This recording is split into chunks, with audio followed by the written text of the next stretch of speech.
తెలంగాణ ముఖ్యమంత్రి యనుమల రేవంత్ రెడ్డి రాజకీయ ప్రస్థానంలో నేడు అత్యంత ప్రాధాన్యత కలిగిన మైలురాయి.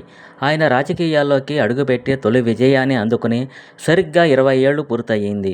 2006 జూలై 4న నాటి మహబూబ్నగర్ జిల్లా మేడ్చల్ జడ్పీటీసీ స్థానం నుండి స్వతంత్ర అభ్యర్థిగా బరిలోకి దిగి రేవంత్ రెడ్డి సంచలన విజయం సాధించారు. ఆ చిన్న గ్రామీణ స్థాయి గెలుపే నేడు ఆయనను రాష్ట్ర ముఖ్యమంత్రి పీఠం వరకు నడిపించింది.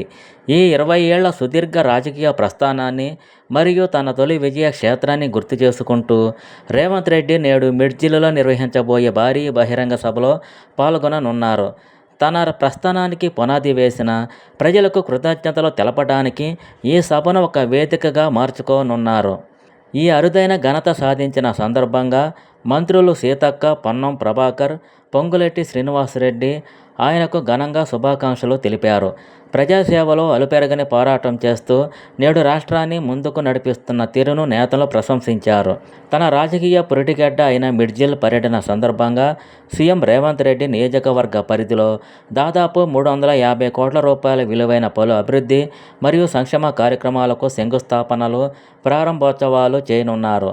ఈ పర్యటన షెడ్యూల్ ప్రకారం సీఎం రేవంత్ రెడ్డి ముందుగా నాగర్ కర్నూలు జిల్లా ఊర్కొండకు చేరుకుంటారు. అక్కడ ప్రసిద్ధ ఊర్కొండ ఆంజనేయ స్వామి ఆలయాన్ని దర్శించుకొని ప్రత్యేక పూజలు నిర్వహిస్తారు. అనంతరం సాయంత్రం 4 గంటలకు మేడ్చల్లో ఏర్పాటు చేసిన భారీ బహిరంగ సభకు హాజరై ప్రజలను ఉద్దేశించి ప్రసంగించనున్నారు.